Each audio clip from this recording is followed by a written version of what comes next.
сабаққа сәттілік тілеймін. Бүгін бізде әдебиеттік оқу сабақты бастамас бұрын тақтаға назар аударайық. Тақтада сіздерге арналған жұмбақ берілген. Жұмбақтың шешімін тауып етіппіз. Қос қазық, екі желі, 8 ноқта, сөйлейді шежіредей адам соқса. Тағы бір мінезі бар таңға жайып, еш уақыт сөйлемейді адам жоқта. Кәне балалар, ойланайықшы, жұмбақтың жауабы кім? Или немесе не? Кәусәр. Жұмбақтың жауабы домбыра. Өте жақсы балалар. Бүгінгі біздің жұмбағымыздың жауабы домбыра. Кәне бәріміз менің қолыма назар аударайықшы. Не көріп тұрмыз? Домбыра. Домбыра туралы кім қандай мәліметтер біледі? Домбыра Мержан, айта ғой.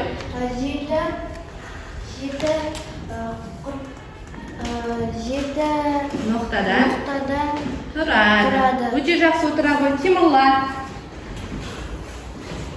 Домбыра қазақтың ұлттық аспаптарының бірі.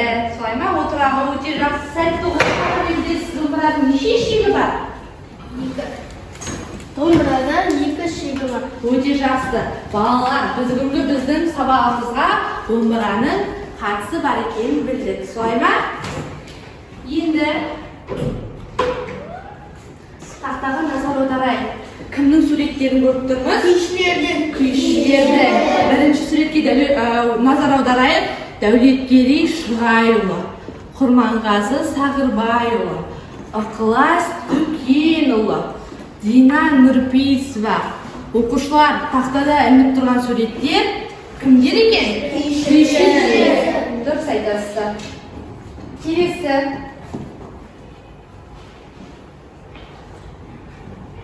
Сабақты бастамас бұрын 5 ережесін еске түсірейік. 5 ережесі бәріміз бірге қайталаймыз.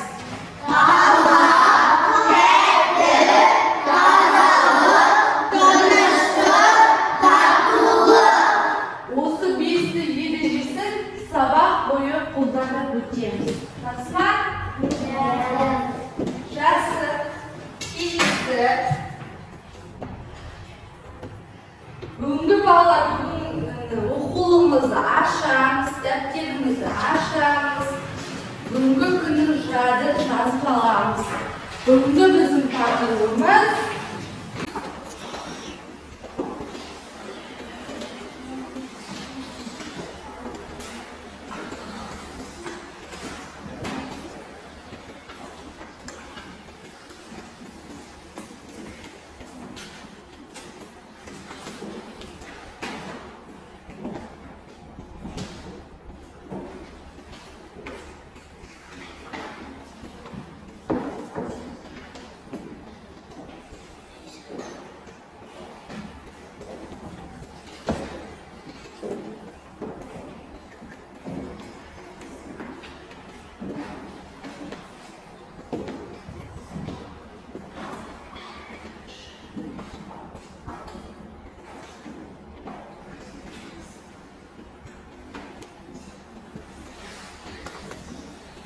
жазып болдық па оқушылар?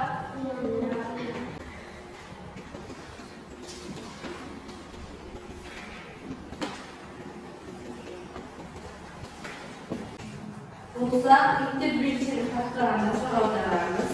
Бүгін бізде бала күй құдіреті атты сіздерге мәтін берілген. Алдымен мәтінді мұқият тыңдап шығамыз.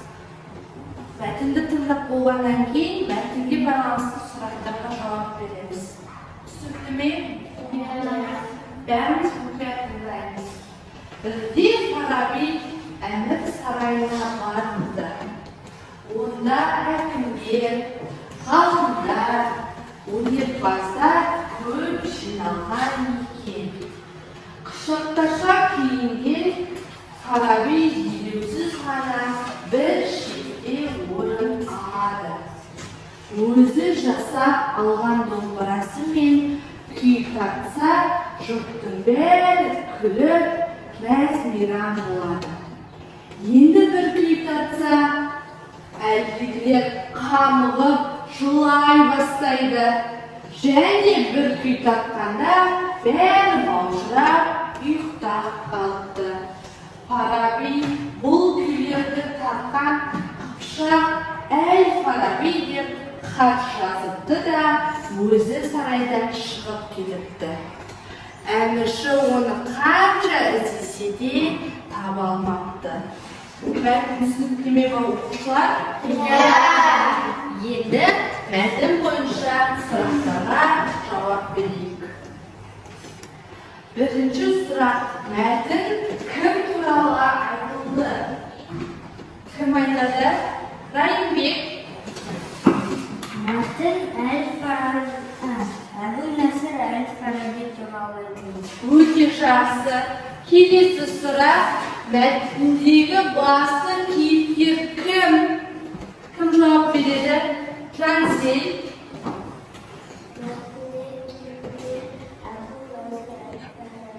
Дұрыс па оқушылар?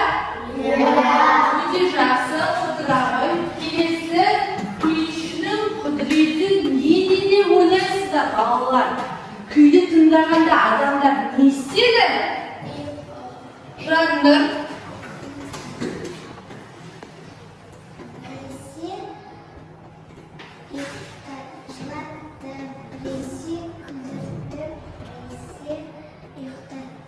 Өте жақсы. Отыра ғой. Сонда балалар, күй адамның ішкі сезімі не істеген? Көрсетеді. Енді балалар, мәтіннің ішінде сіздерге таныс емес жаңа сөздер бар. Тақтаға назар аударайық. Қыпшақ сөзі қандай мағынаны білдіреді екен? Балалар, қыпшақ дегеніміз бізде неше жүз бар еді? 300 бар еді. Бірінші, үшінші, екінші, орташы, үшінші, жүз. Балалар, соның ішінде қыпшақ қай руға жатады? Орта жүзге жатады екен. Дұрыс айтасыздар. Келесі құдірет деген сөздің анықтамасы балалар. Күш, қасиет деген сөзді білдіреді екен. Дәптеріңізге жазып алайық.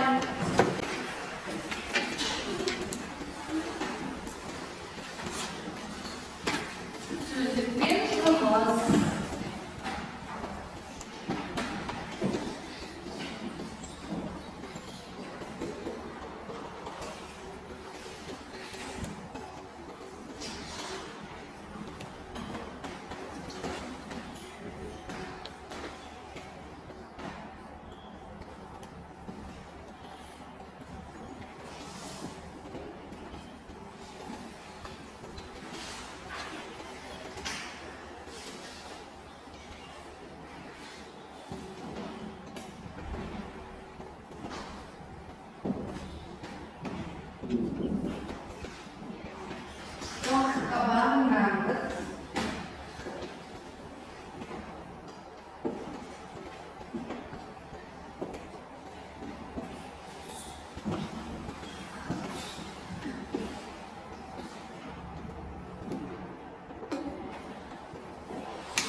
Оқушылар болдық па?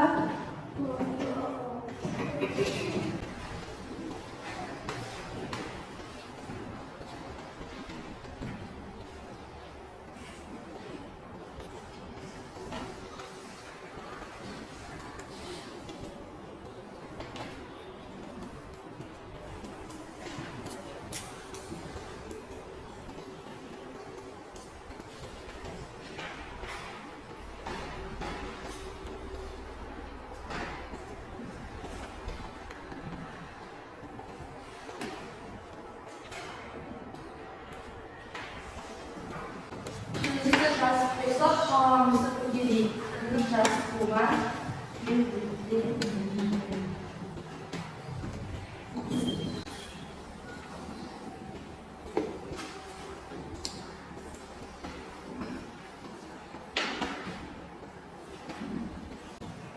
Бәріміз болса, оқушылар тақтамызды аударайық. Келесі бізде біздің шығармамыздың басты кейіпкері кім болды?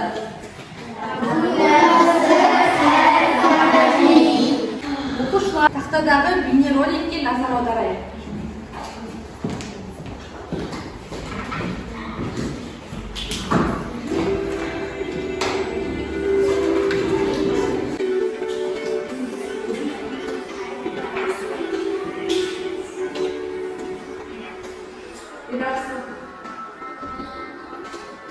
Егер барлығы әл-фарабиді әлемнің екінші ұстазы деп әл-фараби бала кезінен өте зерек, білімге құмар болған. Сол құштарлығының арқасында ол 12-16 жас шамасында саяхатқа шығады.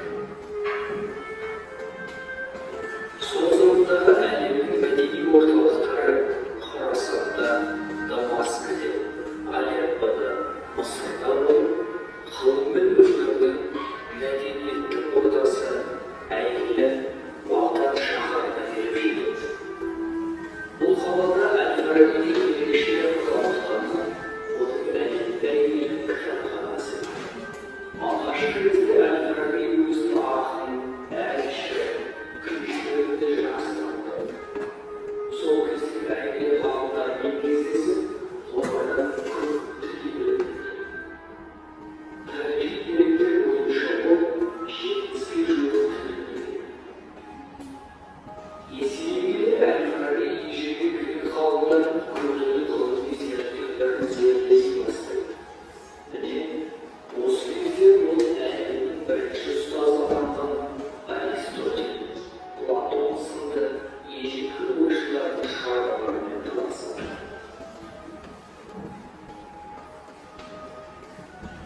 Орта ғасырларда Еуропа елдерінде рухани дағдарыс басталды. Ғылымның дамуы тоқтап, мәдени құндылықтар жойылды. Осындай қиын кезеңде халық ежелгі ғұламалардың, соның ішінде Аристотельдің еңбектеріне қайта оралуды жөн көрді. Бірақ бұл уақытта Аристотельдің кейбір құнды ойлары бұрмаланып, оның үстін қиынға соғады. Осы тұста әл-фараби Аристотельдің метафизика, категория, бірінші және екінші аналитика сияқты күрделі еңбектерін оқығаны болмай, жақсы аударған тазартып, түсініктеп отырды. Содан бастап халық әл-фарабидің еңбектеріне жүгіне бастады. Көптеген ғалымдар шығыс мәдениетін, оның тарихи дәстүрін әл-фараби шығармалары арқылы жақындады. Сол замандағы ғалымдардың пікірінше, оның еңбектері Еуропадағы қайта өрлеу дәуіріне, яғни Ренессансқа бастау болды. Осылайша қоғамымыз батыс пен шығысты байланыстырған алып көпірді айналды. Сондайда әл-фарабидің тілегі танытқан тағы бір еңбектері музыканың үлкен кітабы туындысы. Ғұламаның кітабында математикалық тәсілдерді пайдаланды. Музыкалық дыбыстарды қағаз бетіне түсіріп, нота үстінде алғаш еңбектері. Музыка теориясын ғана жазып қоймай, аспаптарды қолдан жасап, сөздерді өзі шебер өнегеледі. Әл-фарабидің негізгі аспаптар сыныбы, чан, румба, қобыз, тамбур, канун, набор, домбыра және басқа. Ғалымдардың шығуы, кемеңгердің өнерлері, ізгі ғылым тұғырындары, музыканың үлкен кітабы, ақылдың пәні туралы және тағы басқа көптеген философиялық зерттеулер жасады. Ғылыми деректерге сүйенсек, әл-фарабидің 80 жыл ғұмырында философия, логика, этика, метафизика, діні, жаратылыстану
отырар қаласы туралы. Отырар қаласында тарихи қандай не орналасқан?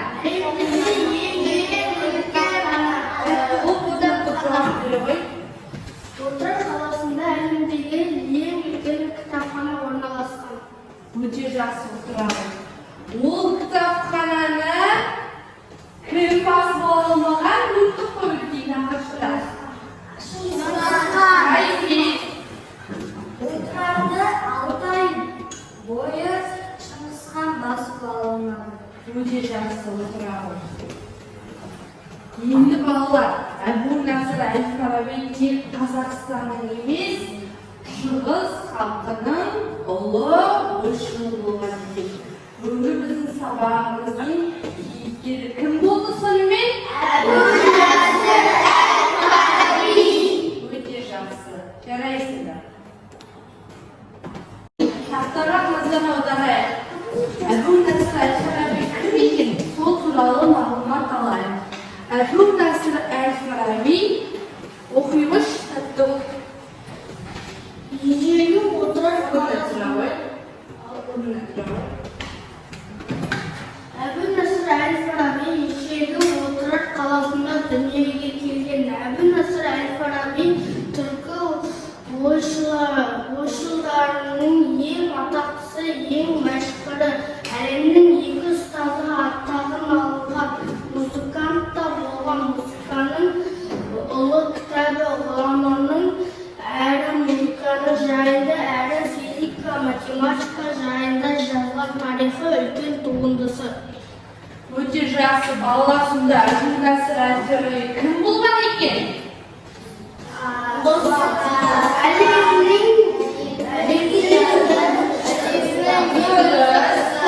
Қол көтеріп жауап береміз. Айнұр.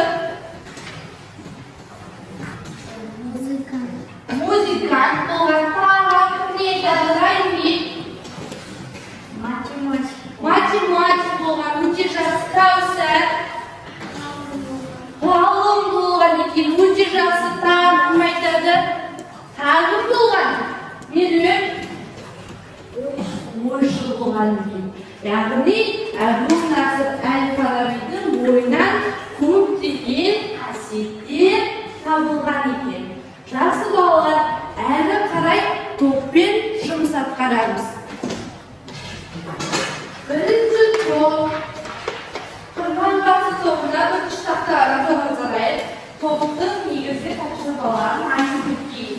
Бірінші топ Құрманғазы тобы. Күйшінің құдіретін сызба арқылы көрсету. Екінші дәулет беру тобы Әбу-Насыр әл-Фараби кім? Постер қорғау. Үшінші топ Дина тобына күйші сөздеріне анықтама беру. Төртінші топ ықылас тобына қазақтың ұлттық аспаптарын атап көрсету. Оқушылар, уақыт кетті. Ортадағы постерді жазып шығарыңыз. Сіздер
оқып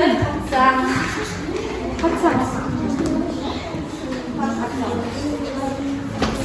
Келесіздер, бір-бірден танысыңыз. Кәусар жасау.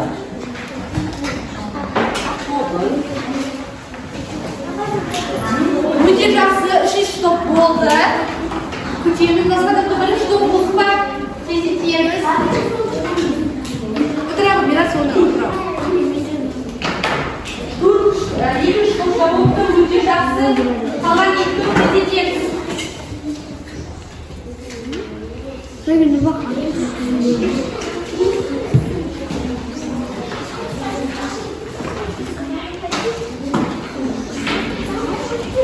Болдық па бірінші топ? Бүгін бақы.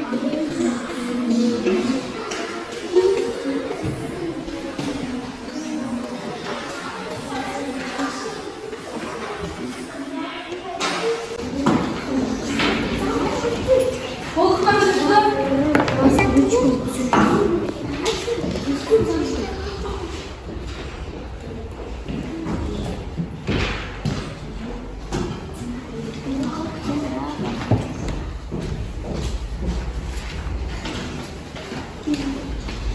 Болдық па? Тездетеміз, оқушылар.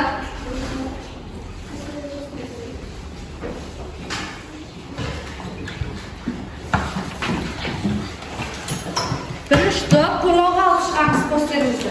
Екі оқушыдан топтан шығармаймыз.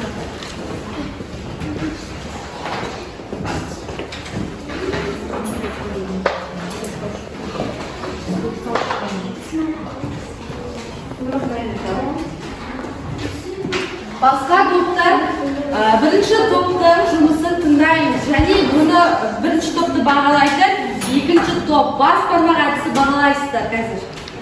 Тыңдаймыз.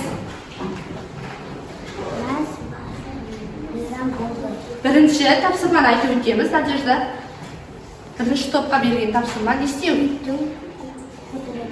Аха. Күй құдіреті не істетеді екен адамды?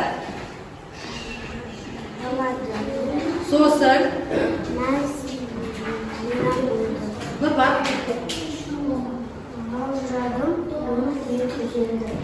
Бірінші топтың жұмысы аяқталды. Екінші топ бағалаймыз. Қалай бағалайсыздар? Екінші топ өте жақсы бағалады. Өте жақсы. Отыра ғой. Екінші топ ортаға шығамыз.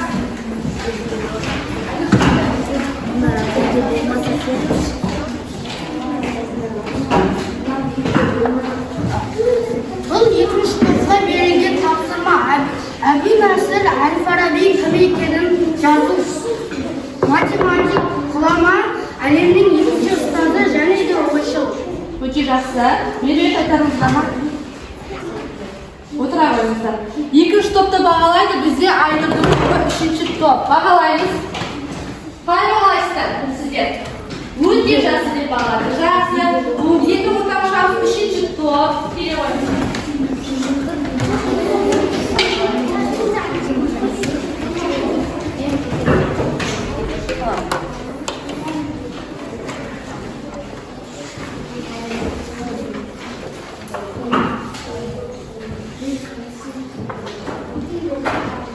Тыңдаймыз.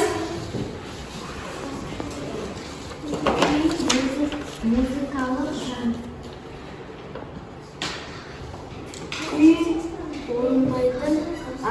Күй орындайтын адамды кім деп атайды екенбіз? Батыр? Күйші деп атаймыз. Өте жақсы. Отыра қойыңыз. Үшінші топты бағалаймыз. Төртінші топ. Қалай бағалайсыздар? Өте жақсы. Сіздер шығарыңыздар.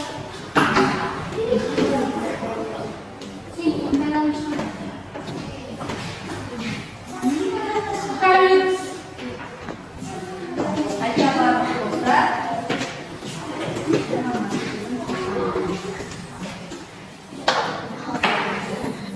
Тұрарымыз екі жаққа бой тұрыңыз.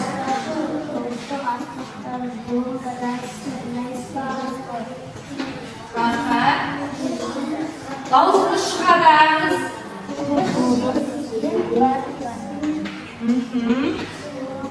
Отыра қойыңыздар. Төртінші топты бағалаймыз? Бірінші топ. Қалай бағалаймыз? Бірінші топ. Бірінші топ. Қалай бағалайсыздар? Бір ауыздан өте жақсы. Жақсы балалар. Енді шаршап болған болармыз. Тергізу сәтіне назар аударайық. Бәріміз орнымыздан тұрып,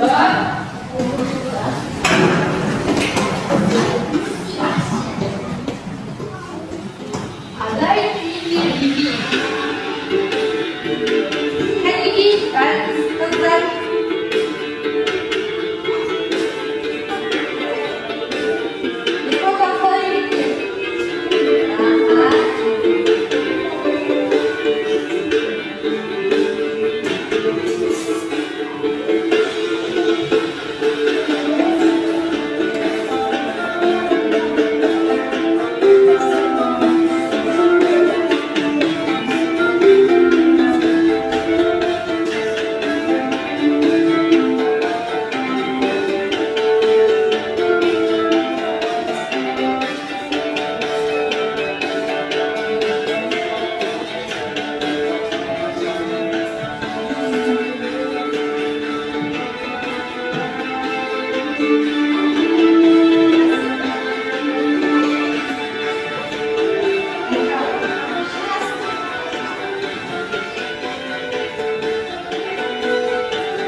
Келесі Б әрпіне басылатын ұрмалы аспап. Кім жауап береді маған?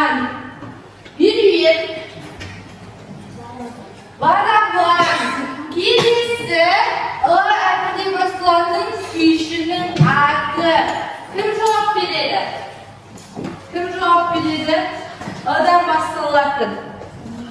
Нұрба?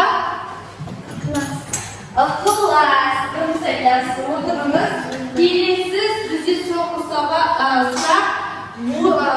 дыбыс ырғағы. Кім жауап береді? Кәусар. Дыбыс ырғағы не деп атаймыз? Кім көмекке келеді? Айғаным. Дыбыс ырғағы не деп атаймыз, оқушылар? Ритм деп атаймыз. Келесі отыра отырсын. Музыкалық аспап әртүрлі басталатын сәтті бұл.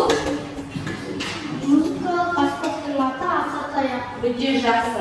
Балалар, енді бұл тапқан жауаптарымыздың дұрыс екенін қарау үшін тақтаға жазарауды тексеру жұмысы.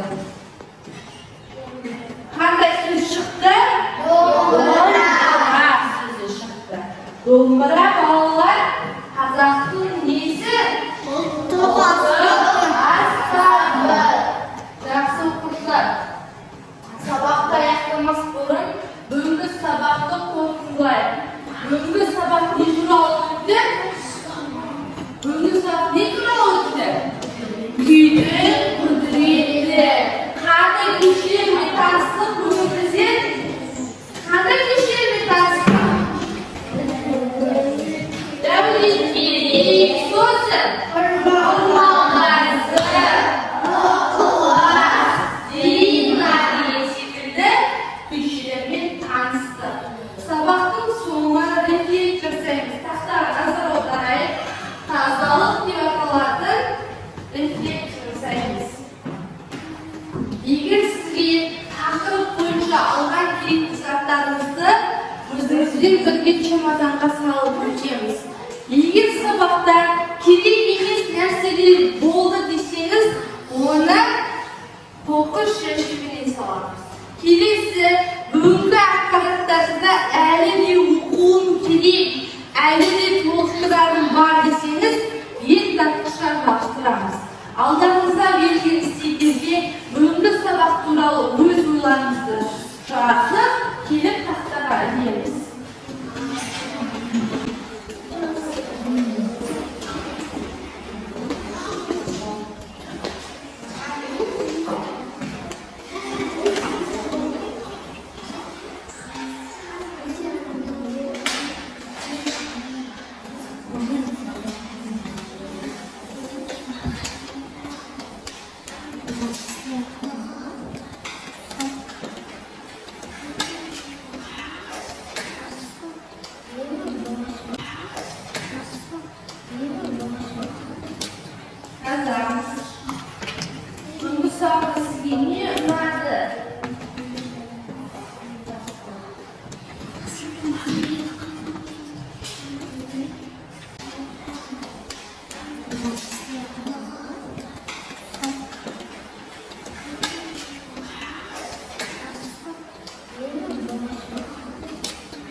берілген рефлексияны жақтырамыз.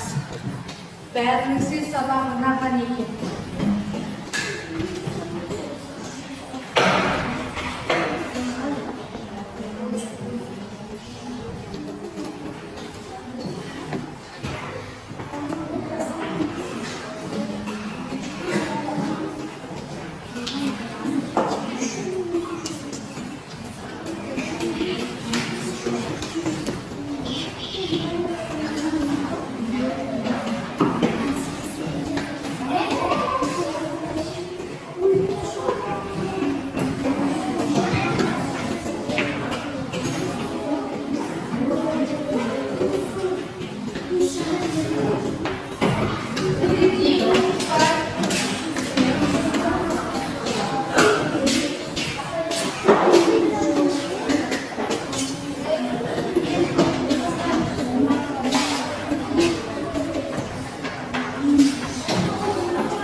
балалар, бүгін біздер сабақта күй құдіреті атты мәтінмен таныстық. Солай ма? Мәтіннің басты кейіпкері кім болды?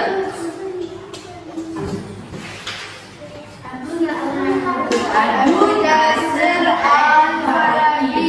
Ол кісі кім екен? Ғұлама. Дұрыс айтасыз. Әлемнің екі таныстасы музыка, сөзсіз, математика, ойшыл, ғалым болғанда айтасыз. Және